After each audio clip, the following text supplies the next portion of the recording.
This is the plaintiff, Karen Morales. She says she rehomed her dog Milo at the defendant's house. But the defendant said he didn't get along with her other dog, so she asked to return him. When she went to retrieve Milo, he was bleeding and cut and in terrible shape. She rushed him to the vet and had to spend $1,370.24 to fix him up from his so-called unknown accident.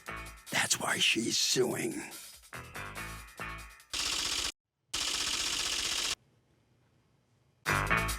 This is the defendant, Marianne Melnick. She says Milo was a vicious animal who growled at her and snarled his teeth at her. The beast broke out of his cage and attacked her other dog, Sassy. There was blood all over the place. Her dog's jaw was injured. Now this woman is suing her, claiming she abused her dog? Please. She's accused of not caring for a dog.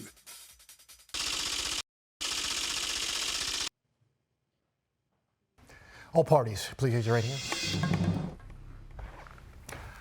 Litigants have been sworn, Your Honor.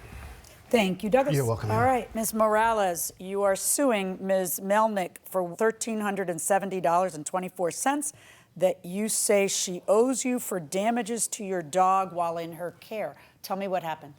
On June 11th, I rehomed my pit bull. His name is Milo, to Mary. Why did you rehome your pit bull?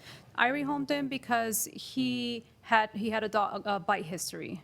He did bite someone that came into my house. It was a stranger, and he growled at the stranger, and the stranger still went and pet him, and Milo bit him.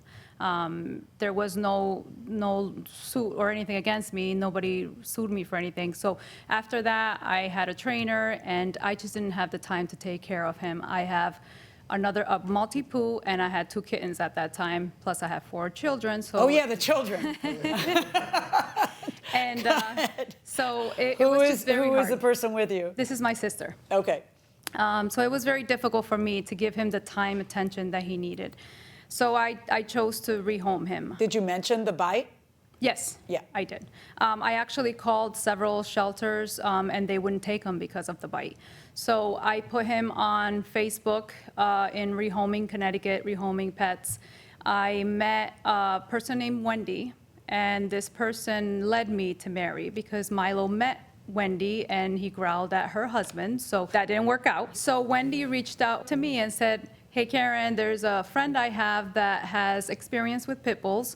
Her name is Mary. I'm gonna have her contact you. So Mary contacted me through Messenger, and we had messages back and forth. She said she had 2 other pets. She did have a pit bull in the past that passed away. So I asked her, I said, do you want to do a meet and greet, or do you want me just to take him with his things? Because for me, it was hard to just let him go with everything. The first time that I tried that, it was difficult. How long had you had Milo? A year and a half. Okay. So she said, no, you could just drop him off with all his belongings, and I'll take him. So I said, okay. The day I brought Milo over, Milo did not growl at Mary. He was fine with her. She had a lot of treats, so she was giving him treats. He was happy. I brought the cage in, and he stayed fine. I went home. I asked her if she could please send me pictures of him, just updates to see how he's doing. So, and she did. On 2 occasions, she sent me pictures. I did follow up almost every week. The day after, it seemed that she wanted to bring him back because she said he has not stopped lunging at her and showing his teeth. So I said, okay. Okay, well, so I can't wait for you to finish to ask Ms. Melnick. So you hear that there's a pit bull with a bite history, and you can't wait to adopt it. I've had another dog that I still own that had no bite history but was aggressive. So I decided to take on Milo, and when I met him, he seemed. So did you have the dog that you still own? Was that a pit bull? Yes. Okay, go on. But when I met him, he seemed a perfectly fine dog and everything. She brought him in the house. But she told you about the bite history. Yes, she did. But what inside you made you? I mean, it's not even like you met the dog and felt bad for the situation. You literally sought this situation out. So I'm kind of curious why, because you feel what? Tell me why. I wanted to try and help him like I helped my current dog that I own. So you felt that you kind of feel like the pit bull whisperer. And you were good at it. I know that sounded facetious, but I mean, you felt like you had a knack at it. But with pit bulls being the most misunderstood breed, I had to try and give them a chance. Okay. Which is why I decided to take him on. All right. So you rehome Milo on June 1st, you say? June 11th. June 11th, I'm sorry. And then what happens? So I kept following up with her. I sent her several messages, just asking her how she was doing. There was a lot of back and forth. Well, I'm going to give him till the end of the week. Because she was complaining about the growling. Yes. Where were you? Where was Milo when Milo was growling? Did you have him in the cage? He was in the cage that she had put him in when she dropped him off, and I was not able to get him out of the cage without him coming after me. I sent her a message the next day explaining the situation, asking if he was aggressive in the cage and everything that he was doing, and she only witnessed the growling but not the showing teeth or lunging. So I reached out to a dog trainer. He asked multiple questions and then told me to get rid of the dog because it could be a serious The dog danger. trainer told you to get rid of the dog? Yeah. All right, so how long do you have Milo before you decide you cannot have Milo? It was probably August 1st, so June 11th to August 1st, because he started to show little bits improvements. And so when he was improving, you were able to get Milo out of the cage? Yes, he was actually, I was able to get him out of the cage on June 17th, and I was able to loop leash him because I didn't know how he'd feel about me touching his neck, but I did loop leash him to take him outside. And then I brought him outside. He seemed fine. He walked.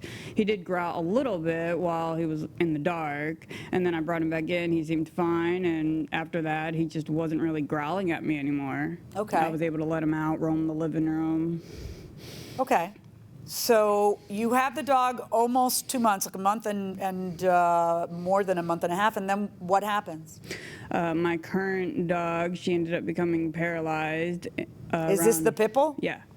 Around July 22nd, and I had to take... How old is that dog? She is now 5. And what happened to paralyze her? Do you know? I honestly do not know. The vet thinks that she slipped a disc or it's a spinal disease, and she needed around-the-clock care. And I just, with that and taking care of Milo, I was not able to take care of both. So I reached out to Karen asking if she wanted him back. All right, so you get this call from her a month and a half later, and you discuss it with your family, and what happens? So she texted me at 11:50 a.m. and at 12:06 I responded after speaking with my husband about it and the kids, and we chose to take him back. All right, and this was when you say, what day was it of the week? This was a Monday. Okay, so you ask, can you pick him up tonight? Correct. And she says? She says, would this weekend work?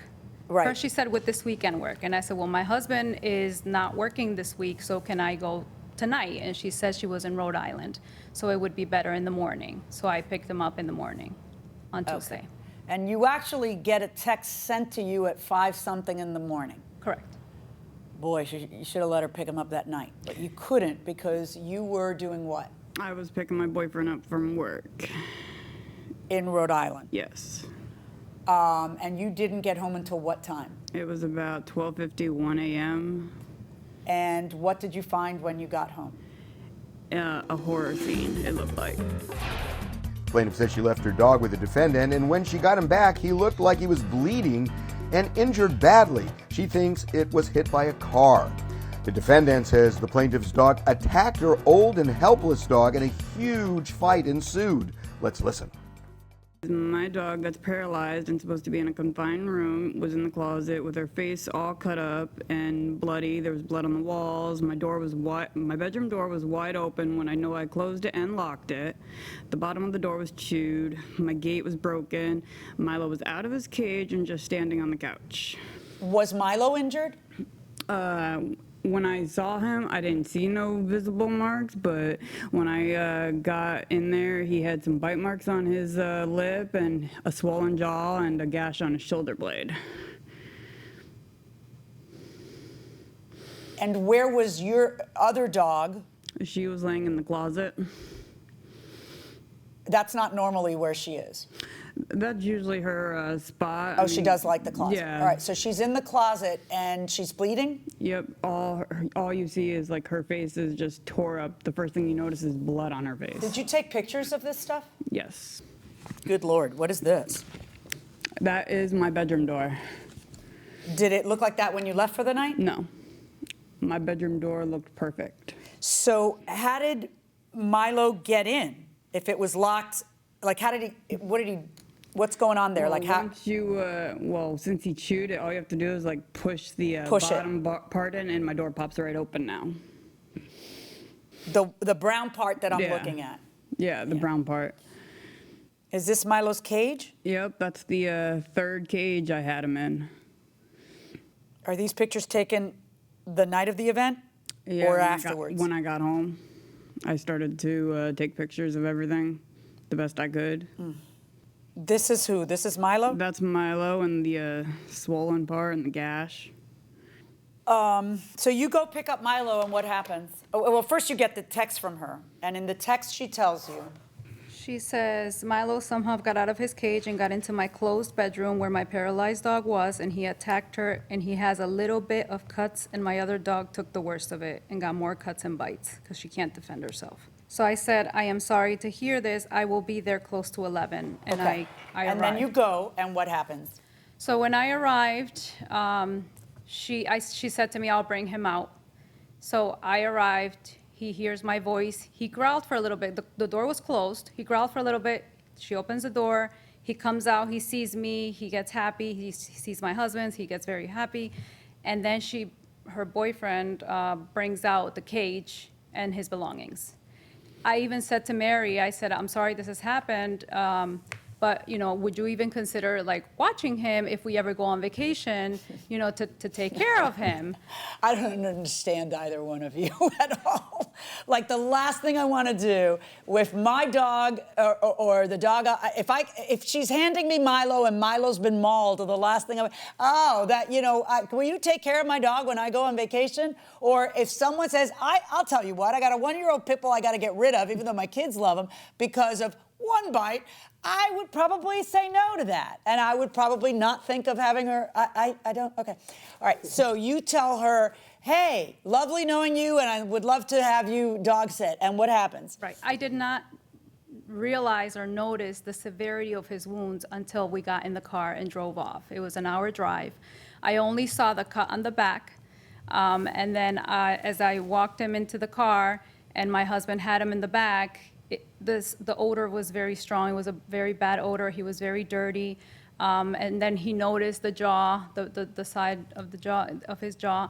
So we get home, we shower him. He starts crying a little when we touch his right side. He starts crying when we touch the back. So we went to Petco and we bought some wound gels to put it on him.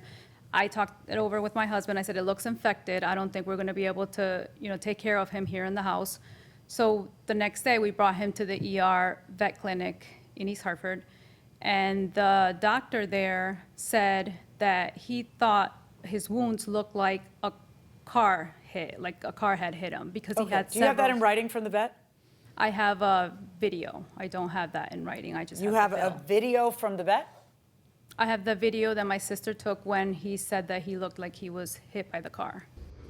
The likelihood that this is a dog bite, okay, is less because of the nature. They have teeth, they go in, they come out. Right. They don't cut like this here and then there. This is more like a hit by a car situation, okay? Who was talking there? The doctor. Yeah, the dog didn't get hit by a car. She came home and both dogs were there. What do you think that she did? She usually kept him, you think she had him outside alone? The dog that can't be around anything because it has to be caged because it growls and is aggressive?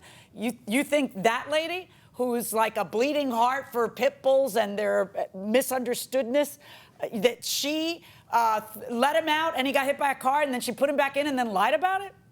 No, I didn't believe that. You didn't think that doctor was right if that was the doctor? Correct. All right, so then you take him to another vet? Correct. And what did this doctor do, stitch him up? No, he Nothing. just sedated him. Okay. And he said, you can bring him back tomorrow morning. So I asked around for a second opinion. So I took him to another veterinary, and they sedated him and stitched him up. And what did they think had happened? So- No, they're all guessing. I mean, you know. But, Correct. right. So then she says, these wounds do not appear to be consistent with a dog fight, though they are also odd enough to question whether Milo was hit by a car. I had told her I went to the vet the day before, and the doctor said he was hit by a car. So I'm trying to figure out what happened to Milo, and this is what she tells Was me. Milo hit by a car? No. Was Milo ever outside alone? Nope. Okay. So you take Milo back, and then you start a GoFundMe page? Yes. All right. What do you say in the GoFundMe page? I said that I got him back after 7 weeks of rehoming him, and this is how I got him back, that I had called animal control, and they were investigating because I felt that my dog was abused. Welcome back to the People's Court. I'm Harvey Levin. The defendant says that the plaintiff's dog and her dog got into a fight, and that may be how the injuries occurred. But the plaintiff says the defendant was careless, let her dog out, and the dog got hit by a car. Let's go back into the courtroom and see what the judge thinks. You called your dog malnourished, abused, and what else? What evidence did you have for any of that? I'm sorry? What evidence did you have for any of that? What evidence do you have that your dog was abused? Your dog was injured, for sure. What evidence do you have that a human abused your dog? Well, I had gone by what the doctors had said, that it wasn't a car and it wasn't another dog fight. What do you think happened? They accidentally let Milo out. Milo got hit by a dog, by a car. Then they bring Milo back in to bite their dog, or they bite their own dog. You know, like, it doesn't make any sense. Did you not? Is this the first time you see the pictures of her dog? Yes. You tried reaching out to her. Yep. And she blocked you immediately. Yeah, that's Did when you I ever reach realized out it. to her and say, can I see the pictures of your dog, or in an effort to find out what had happened? No? No. Okay. All right. So now that you see the pictures of her incredibly injured dog, do you think it was a dog fight? It looks like it, yes. Sure does, doesn't it? You raised how much money in the GoFundMe page? How much was it? 1,000? 1,700, somewhere around there? No, it was 1,700. It was about 1,200 maybe. 1,200? or- All right. And then did Milo, what kind of care did Milo need? What ended up happening? So he was 2 weeks. He needed to come back to get the stitches removed. The stitches on his jaw just dissolved.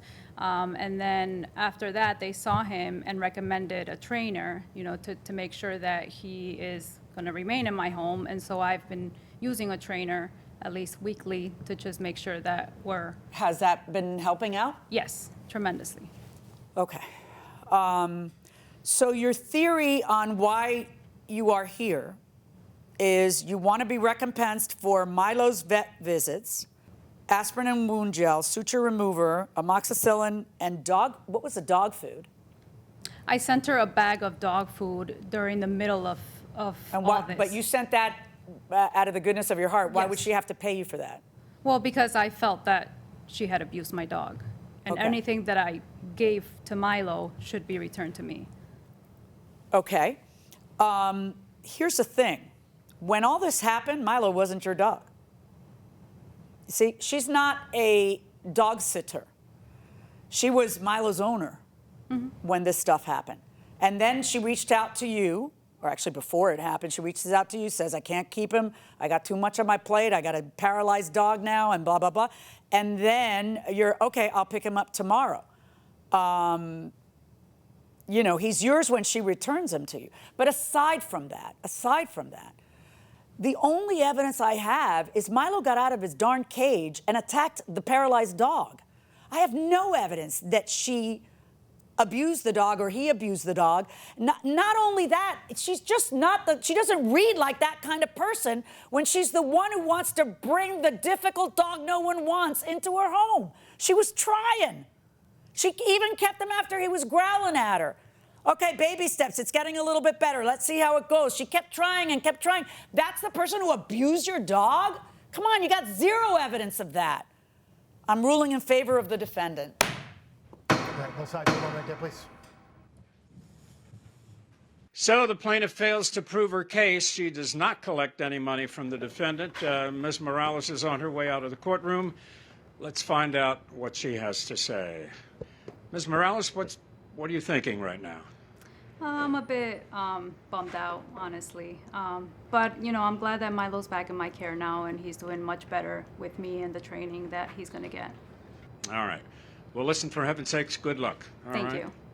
So let's find out what the defendant has to say now. Ms. Melnick is on her way out of the courtroom. Ms. Melnick, obviously, you're off the hook for the $1,370. How do you feel about this?